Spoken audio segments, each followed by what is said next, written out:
Et voici le deuxième message que le Seigneur m'a mis à cœur qui va s'intituler, n'est-ce pas, les chrétiens livrant autrui aux batailles féroces et mortelles de coqs. Vous avez déjà vu de coqs qui se battent? Moi, j'ai jamais vu, mais il paraît que c'est sanglant, c'est terrible. Ok, nous allons lire Matthieu 13, 24 à 30. Le message sera plus bref, mais à mon avis assez interpellant et costaud. Et nous lisons donc ensemble, que je ne dise pas de bêtises, je vais aller voir page 14. Voilà, nous lisons donc Matthieu 13, 24 à 30.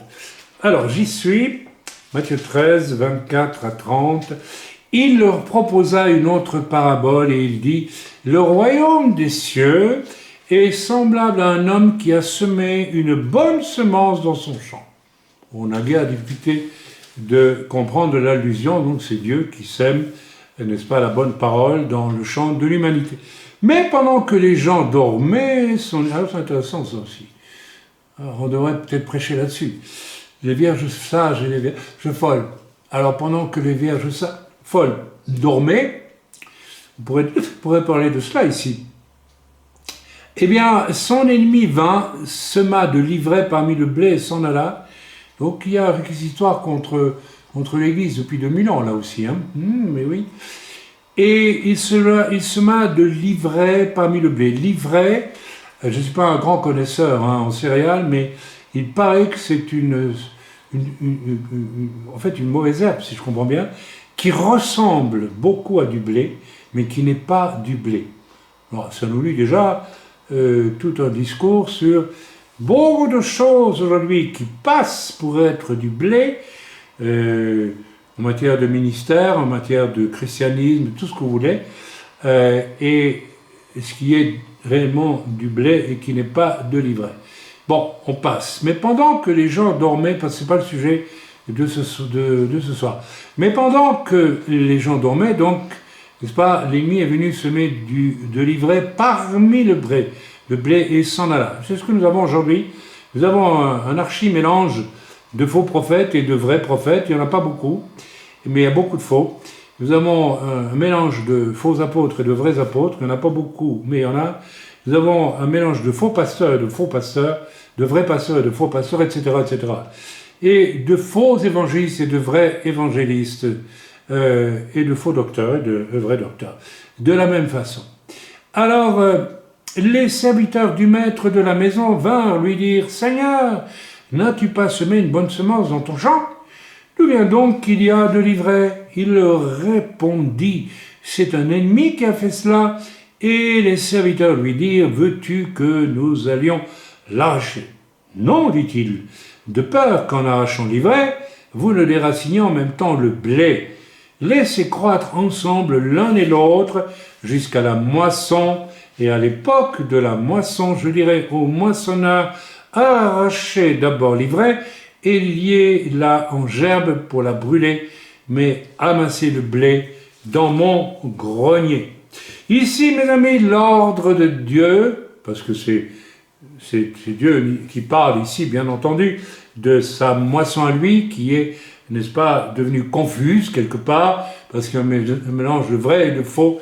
Vous avez compris. L'ordre ici est clair. Laissez croître les deux ensemble. On n'a pas le choix. Et je pense que l'ivraie ici est peut-être le fruit des vierges fausses, des vierges sages, des vierges folles, dans toute l'histoire de l'Église, et de tous les pseudo-chrétiens qui ont prêché de façon religieuse, mais n'ont pas veillé à ce que les paroissiens de leurs œuvres deviennent vraiment des personnes nées de nouveau. Alors on connaît ça dans l'œuvre, on a travaillé là-dessus, énormément travaillé, on n'a pas permis, même s'il reste peut-être de l'ivraie parmi nous, et il y en a un peu à mon avis, et Dieu n'a pas permis que l'ivraie, n'est-ce pas, prenne le dessus. Amen, et qu'elle soit trop répandue parmi nous.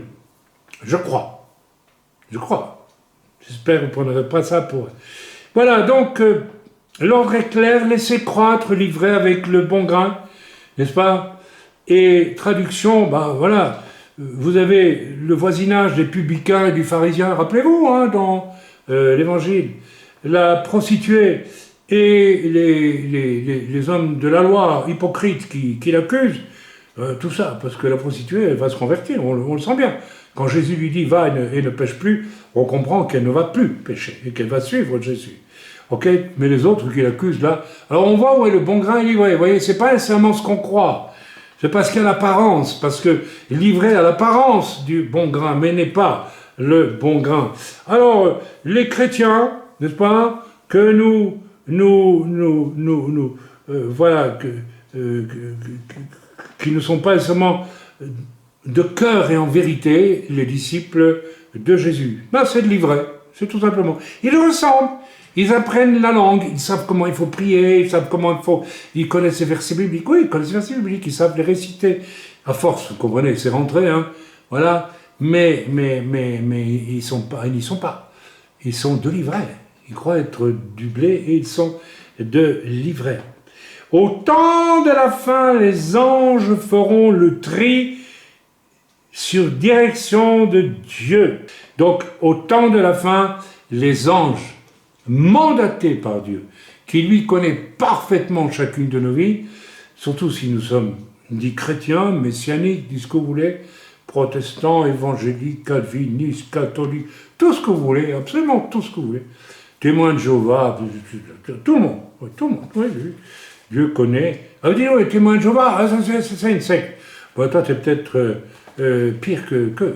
Si Dieu t'observe, regarde ton hypocrisie, toi qui te dis chrétien, et toi qui es capable de juger les témoins de Jéhovah, peut-être que tu es pire qu'eux en réalité aux yeux de Dieu. Ah oui, tu es peut-être plus de l'ivraie qu'eux. Si tu es peut-être encore une ivraie plus ivraie que l'ivraie. Or, considérant, mes amis, l'histoire de l'humanité et surtout de l'Église, et même d'Israël, c'est très souvent ce que nous voyons.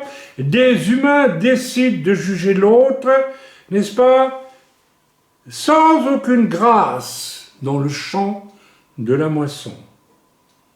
Attention, mes amis, nous pouvons être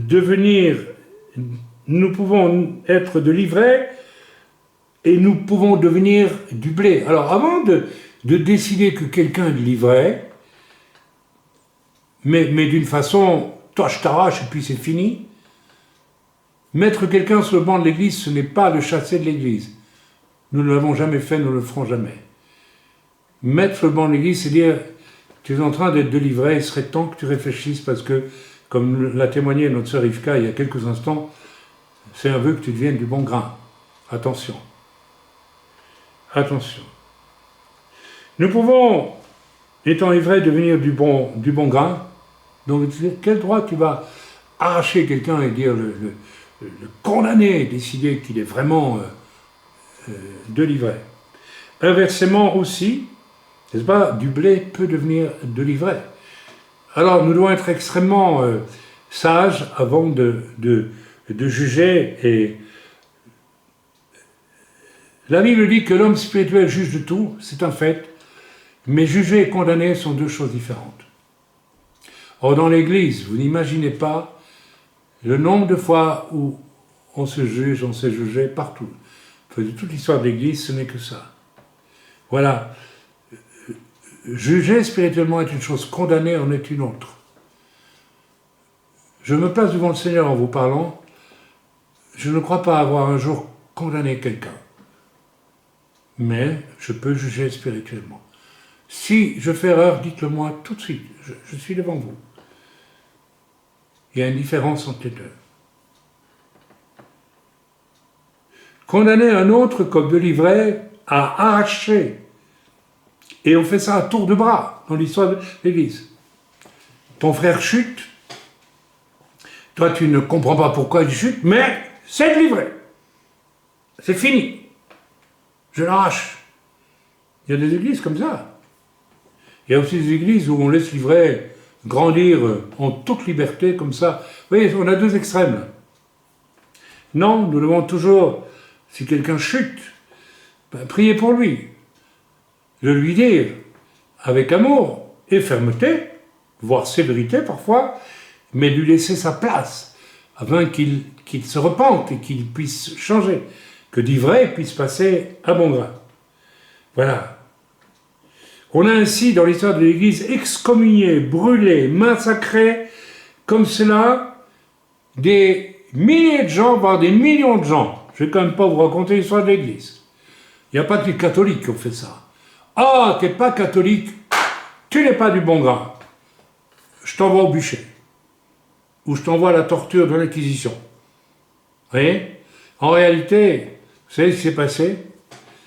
Cette église catholique était de l'ivraie qui a torturé, massacré du bon grain pour l'envoyer à la mort. Et très souvent, ceux qui condamnent les autres sont de la pure ivraie, qui voient de l'ivraie chez les autres, ne la voient strictement pas pour eux.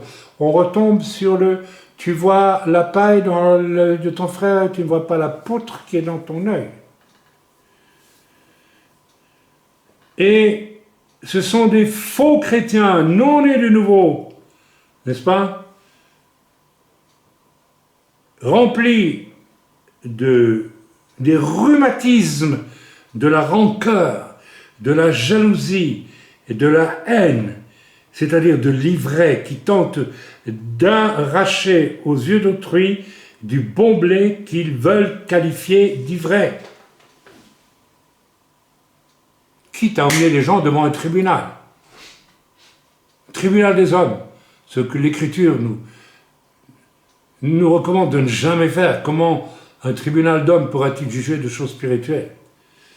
La tactique du chrétien ivraie, c'est toujours, n'est-ce pas, accuser, n'est-ce pas, quelqu'un pour, en plus, séparer, si possible, deux grains de blé qui se connaissaient avec amour. J'ai vécu ça il y a un an à peu près, où un frère messianique très âgé, qui m'avait dit être très heureux d'écouter le message, de lire tous mes livres, a été assailli par un homme abominable qui a voulu parce qu'il est frustré, et qui veut faire de moi un bouc émissaire de son échec, a fait tout pour convaincre cet homme qu'il devait se séparer de moi. Et cet homme a été ébranlé. Et vous savez, les gens qui sont de l'ivraie finissent par séparer. Même les frères, l'Écriture le dit. C'est pas, ces gens-là cherchent à séparer. Alors on sait très bien d'où cela vient et que c'est une œuvre du diable. Donc, s'il vous plaît, je reviens à l'Écriture. Ne vous occupez pas d'arracher de l'ivraie vous-même, parce que très souvent, c'est la preuve que vous êtes vous-même de l'ivraie. Donc, contentez-vous d'attendre que Dieu fasse, lui, la séparation. Et laissez aussi la possibilité à de la pure ivraie. C'est pourquoi j'ai rencontré des gens qui m'ont haï, qui m'ont critiqué, qui m'ont sali tant qu'ils peuvent, et que je me suis efforcé de leur pardonner. Pourquoi? Parce que je continue à espérer, en priant pour eux d'ailleurs, qu'ils deviennent du bon blé. Oui, voilà. Oui, tout ce qui est de la part de Dieu fait sens tout à coup. Hein. Bénissez vos ennemis. Pourquoi? Ils sont peut-être de l'ivraie, ils vous en fait mal. Ils sont de l'ivraie quand ils font ça, mais priez pour eux, pour qu'ils deviennent du bon grain. Si on te frappe sur la joue droite, pas la gauche. C'est tout ça que ça veut dire. Bien sûr, celui qui te gifle, c'est de l'ivraie, c'est un méchant.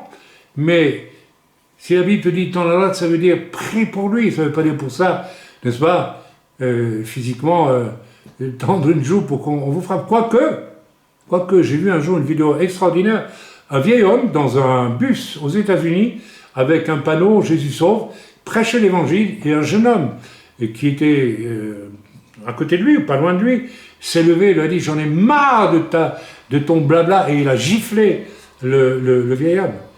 Et la réaction du vieil homme a été magnifique. Il lui a dit non seulement je te pardonne, mais gifle-moi sur l'autre joue. Oh, j'ai vu la vidéo. Hein.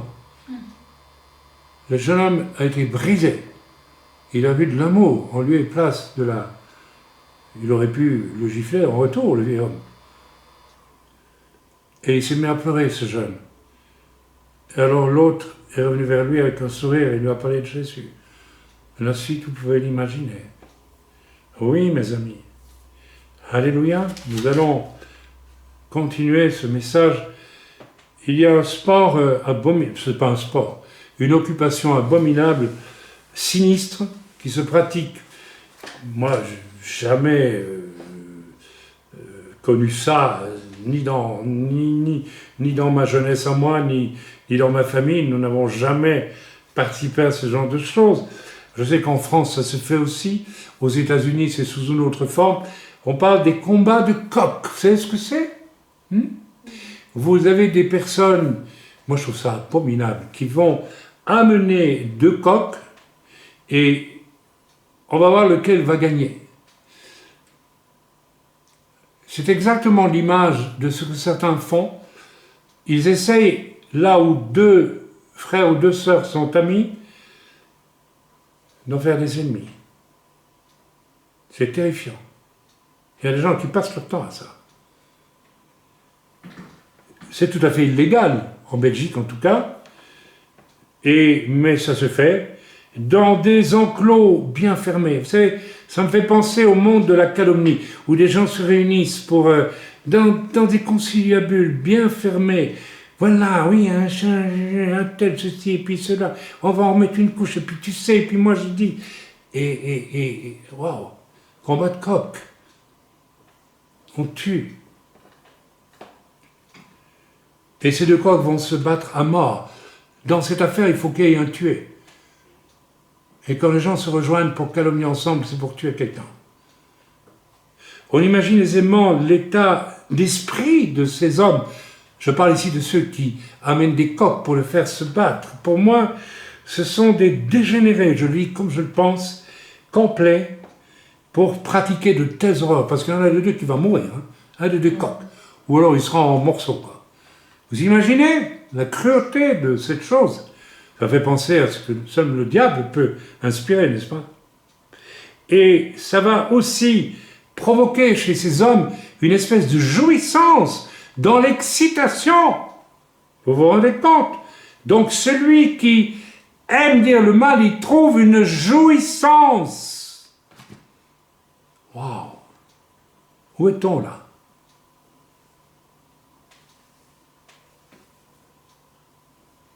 Il faudrait un peintre comme Goya, si vous connaissez Goya, c'est un de mes artistes préférés, n'est-ce pas, un peintre espagnol qui a gravé, n'est-ce pas, les folies de l'humanité, n'est-ce pas, et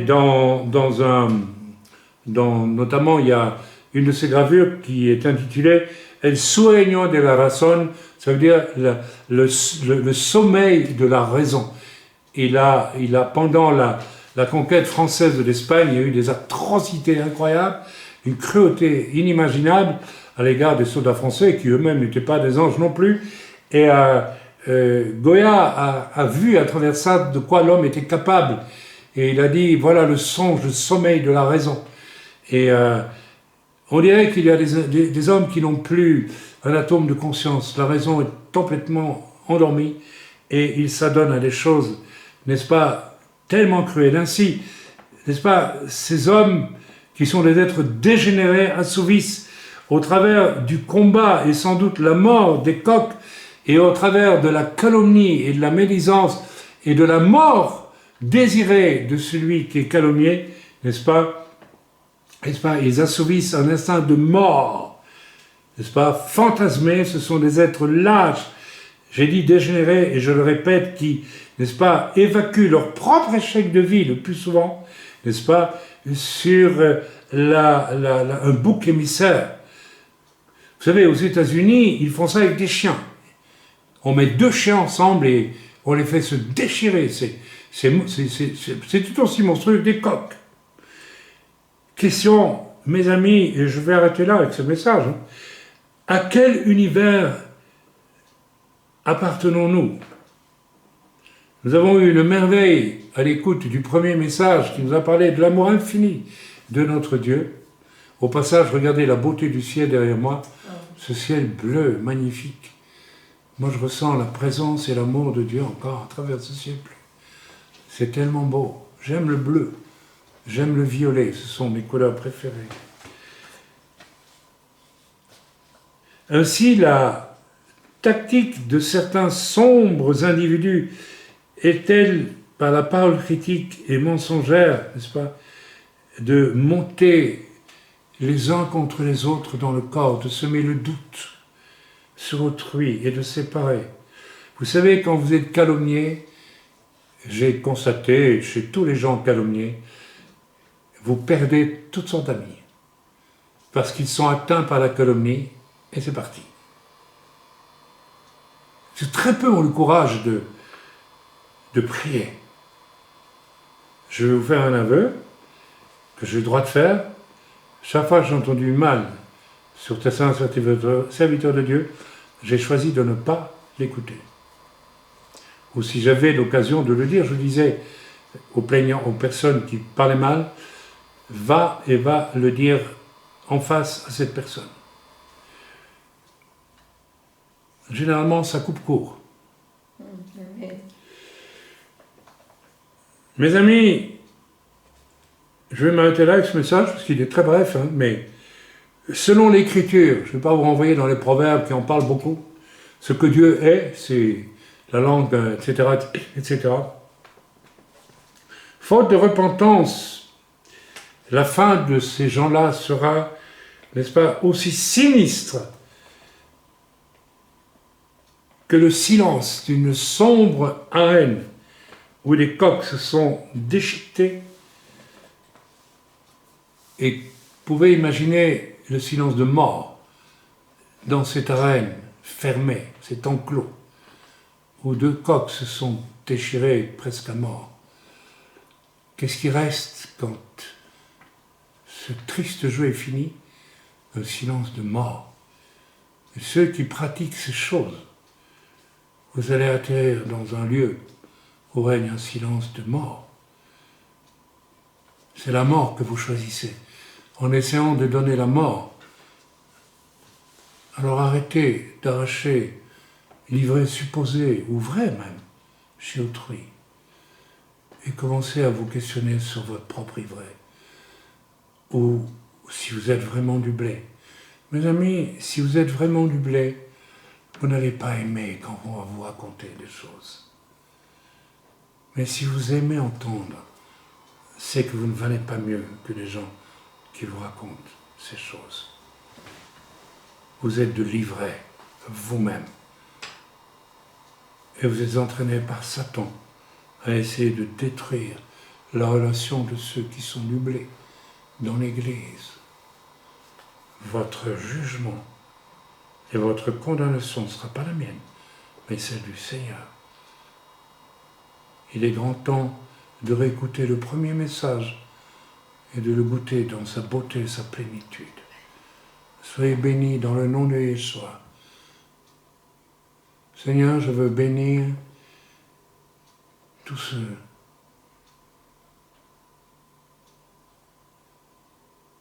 qui essaient de tuer la beauté de l'Église en détruisant les relations entre frères. Pardonnez-moi. Je prie pour eux, Père. Je prie en particulier pour un homme qui s'acharne, refusant de regarder en lui-même et de se repentir finalement, qui s'acharne à être méchant et mauvais. Pour une personne parmi nous et pour d'autres.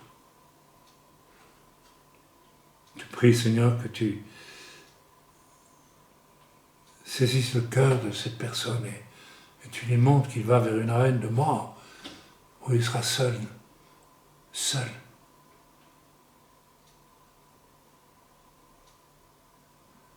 Seigneur, que nous puissions finir nos jours avec des gens qui nous aiment autour de nous et non pas seuls et rejetés de tous par la haine, la méchanceté que nous aurons pratiquée. Sauve ces gens, Père, nous te le demandons.